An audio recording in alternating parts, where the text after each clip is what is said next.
Hello and welcome to Real Cases of Cyberstalking Abuse via emails and the internets. Please be warned that some of these cases might be disturbing for some people, so viewer discretion is advised. According to this article written by Dr Emma Ogilvie, I do apologise if I am mispronouncing that name, the most common form of cyberstalking is email stalking, so let's get into it. As with telephone stalking, email harassment constitutes an uninvited and arguably threatening incursion into private space. As with stalking in the physical world, email stalking can result from an attempt to initiate a relationship, repair a relationship, or threaten and traumatize a person. Interestingly, though, those cases which have been prosecuted have tended to fall into the latter category. For example, in the first case to be prosecuted in Queensland, a woman received an email correspondence that began amicably but then became more threatening once she sought to end the communication. She ultimately received death threats from the offender and threats to have her pack raped, videotaped and uploaded on the internet.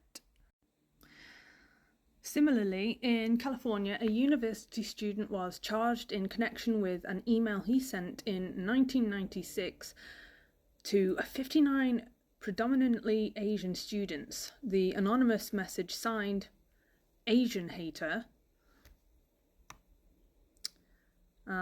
said, "I personally will find and kill every one of you." In one example, a female university lecturer was stalked for some years. Her ex-boyfriend would visit her usual chat sites and then follow her from site to site, recording where she went. He also posted false information about her in various chat sites, including both those she habited and pornography sites that he visited. Finally, he hunted down and distributed pornographic photographs of her as a young girl across the net. In another example, a woman was stalked for a period of 6 months. Her harasser posted notes in a chat room that threatened to grape and kill her, and posted doctored pornographic pictures of her on the net together with personal details. So yeah, shady stuff. And the article goes on to read, what is particularly disturbing about this second form of cyberstalking is that it appears to be the most likely to spill over into physical space in these instances. Cyberstalking is accompanied by traditional stalking behaviours such as threatening phone calls, vandalism of property, threatening mail, and physical attacks. An example of blurring the lines between cyber and physical stalking involved a Los Angeles security guard whose romantic advances were rejected by a 28-year-old woman. In response, he impersonated her in chat rooms and, pretending to be her, posted the woman's name, home address, and phone number on the internet, claiming that she was looking for men who would provide substance to her grape fantasies. The result of these postings was that the woman was repeatedly awakened in the middle of the night by men banging on her front door, shouting that they were there to grape her.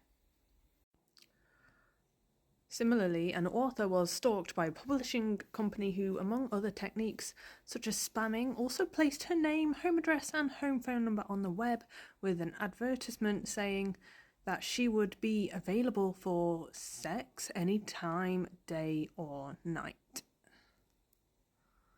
Needless to say, she received multiple proposals. I couldn't screenshot the whole article, so I'm just going to read it from my laptop. Perhaps the most disturbing example of this merging of the cyber world with the physical world involved a young male who hunted down a female ex-classmate who he believed had humiliated him at high school. The young man maintained a website for a period of nearly 2 years, dedicated to describing the girl, providing updates on her, and outlining his plans for her. He discovered her social security number, license plate number, and place of employment, interestingly enough, via internet people finder companies. He then detailed his plans to kill the girl after his final website update. He drove to the girl's place of work and shot her as she got into her car. Similarly, in an Australian case, an older male stalked a young boy, following him with a camera and placing updates of his activities on his personal website, including descriptions of the offender's paedophilia and of his potential dangerousness to those who threatened him. The offender was charged with stalking. Thank you so much for watching. If you have made it this far, let me know in the comments below if you like this kind of longer form content, and I will do more like this, like articles like this for you.